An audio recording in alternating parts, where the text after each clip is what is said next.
Сабақты бастамас бұрын бірінші топқа бөлініп алайық. 3 топқа бөлінеміз. Бірінші топ қарапайымдылар, екінші топ омыртқалылар, үшінші топ омыртқасыздар.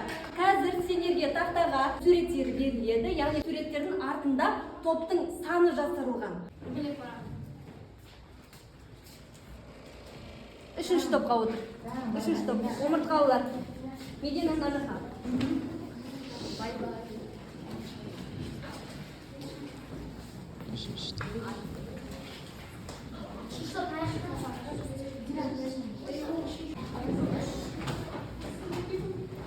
Жеке өзіңізді бағалы парақшасын тарататын болам. Яғни сендер сұрақтарға дұрыс жауап беріп отырсыңдар, мына жақтан белгілеп отырасыңдар.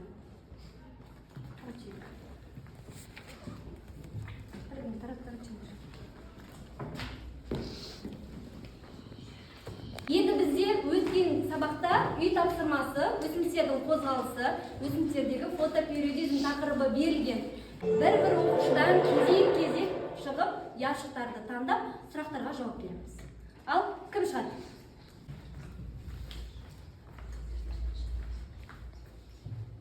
Күн жарығының ұзақтығы өсімдіктің гүлдеуіне және жеміс беруіне қалай әсер етеді? Ол күн жарықтығының ұзақтығы оның тез гүлденуіне және жеміс беруіне және ортаға бейімделуіне әсер етеді. Жақсы, отырамын.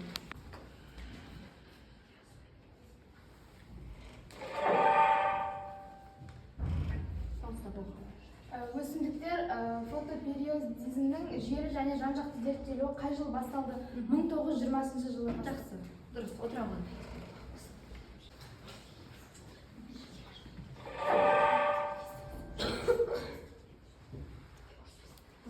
Қандай өсімдіктер қысқа күндік өсімдіктер деп аталады?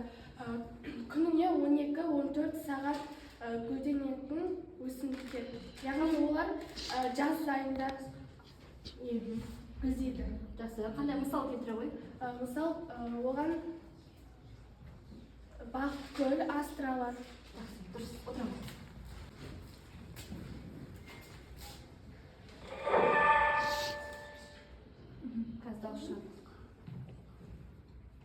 Қысқа күн өсімдіктері қай мезгілде гүлдейді? Қысқа гүл өсімдіктері олар көбіне осы күн қысқарып, түн ұзарған кезінде көбіне осы көктем айда, яғни күз айында және жаз айының соңына қарай көктейді. Жақсы, отырамын. Бізде бүгін жаңа тақырып жануарлардың қозғалыс мүшелері. Сабақтың мақсаты омыртқалы және омыртқасыз жануарлардың қозғалу мүшелерімен танысу және салыстыру.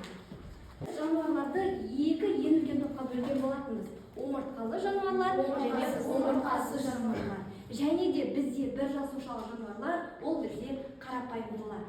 Қарапайымдылардың қозғалу мүшелері. Қарапайымдылар, білесіңдер, амеба, кірпікшелі кебіше, жасыл евглена, бадо және тағы басқа түрлері жатар. Енді олардың қозғалу мүшелері.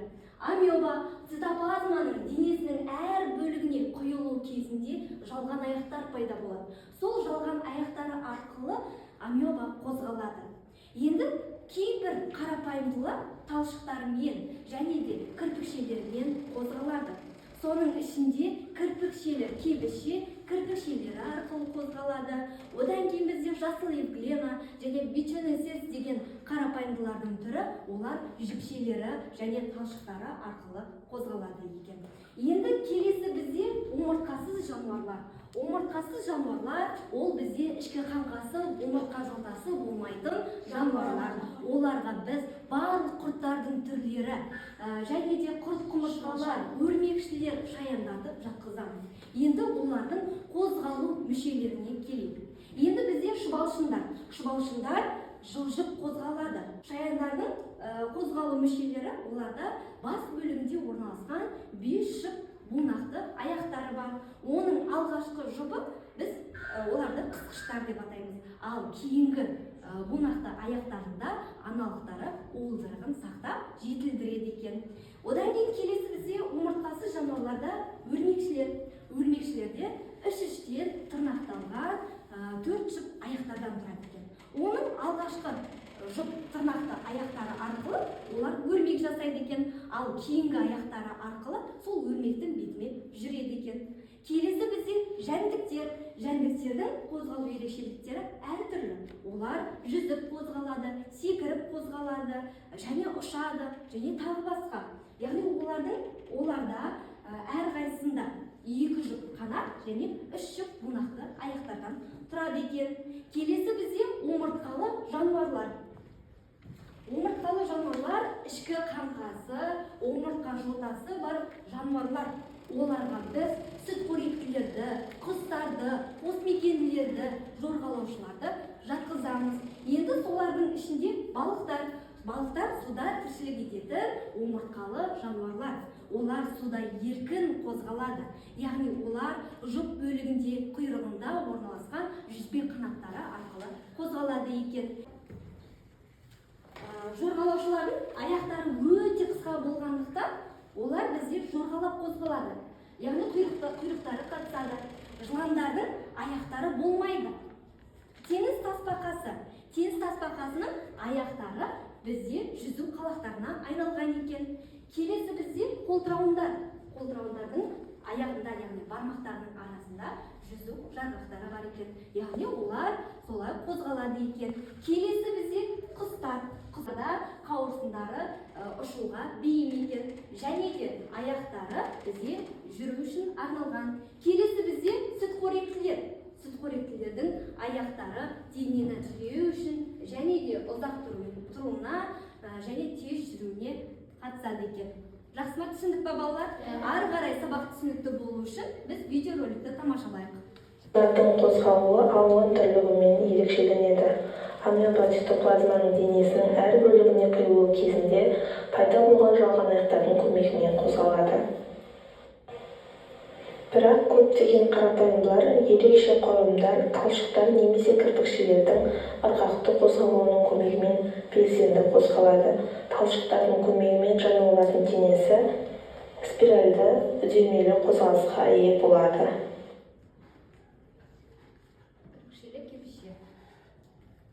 Яғни олар майда кірпікшелермен қозғалады екен. Видеодан тамашалай аламыз. Кірпікшелері дәл осылай кірпікшелері арқылы қозғалады.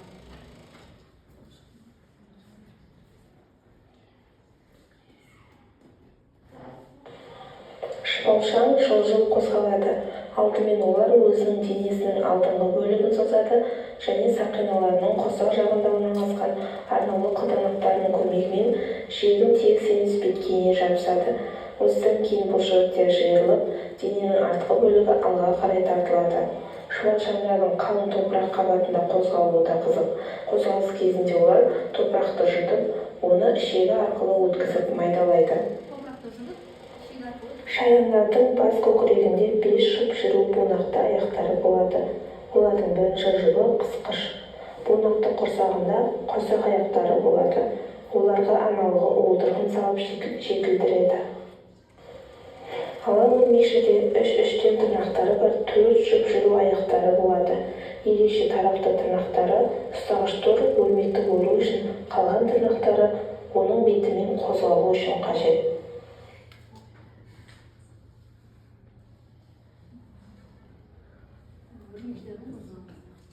Жәндіктер жүру, жүзу, секіру, қашу, қазу, ұшу.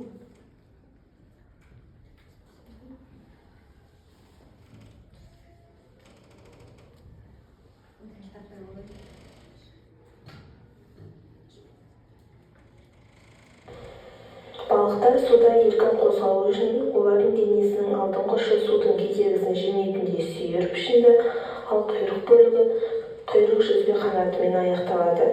Денесі сүйекті қабыршақтармен жабылған. Балықтардың қозғалуына жұп көкірек және құрсақ жүзбе қанаттары қатысады. Қосмекенділер алғаш рет құрлыққа шыққан омыртқалы жануарлар. Осыған байланысты оларда 2 жұп аяқтары пайда болған. Артқы аяқтары алдыңғы аяқтарынан ұзын болғандықтан жер бетімен секіріп қозғалады.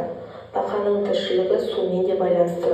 Сондықтан да артқы аяқтарындағы саусақтар арасында жүзу жарақтары болады.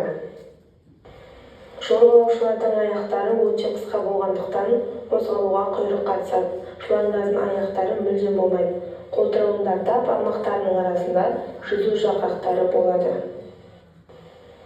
Теңіз тасбақаларының аяқтары жүзу қалақтарына айналған.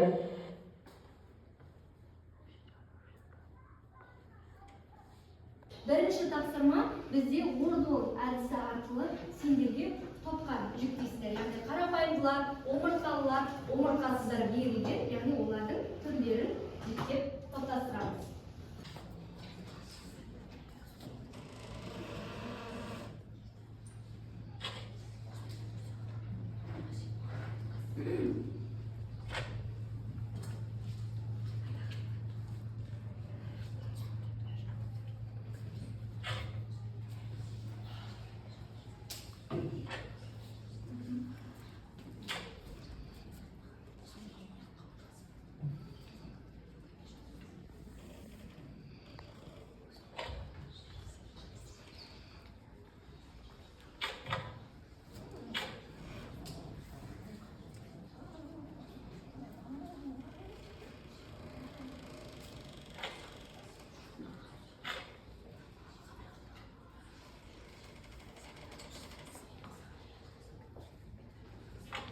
Al bolдық па балалар?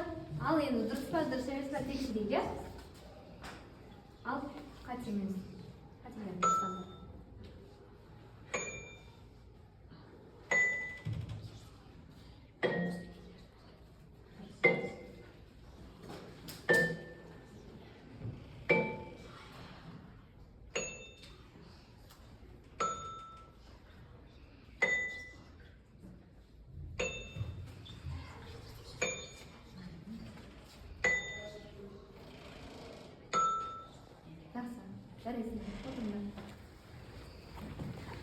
Loading Apps әдісі арқылы сендерге жануарлардың қозғалу мүшелері және жануарлардың өздері берілген сәйкестендіру жұмысын жасаймыз. Яғни суретте берілген жануарлардың қозғалу мүшелерін анықтаймыз. Әр топтан бір-бір оқушыдан байқаймыз. Келе ғой, Анелия. Айсұлтан, келе ғой. Айзеле, келе ғой. Ал кезек-кезек жасаймыз, иә? Ал бастаймыз.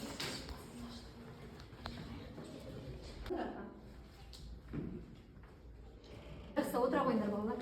Әр топқа 3 суреттен беретін болам. Яғни суретте берілген жануарлардың қозғалу мүшелерін және қозғалу ерекшеліктерін анықтап, постерді қорғаймыз. Жарай ма? Жақсы.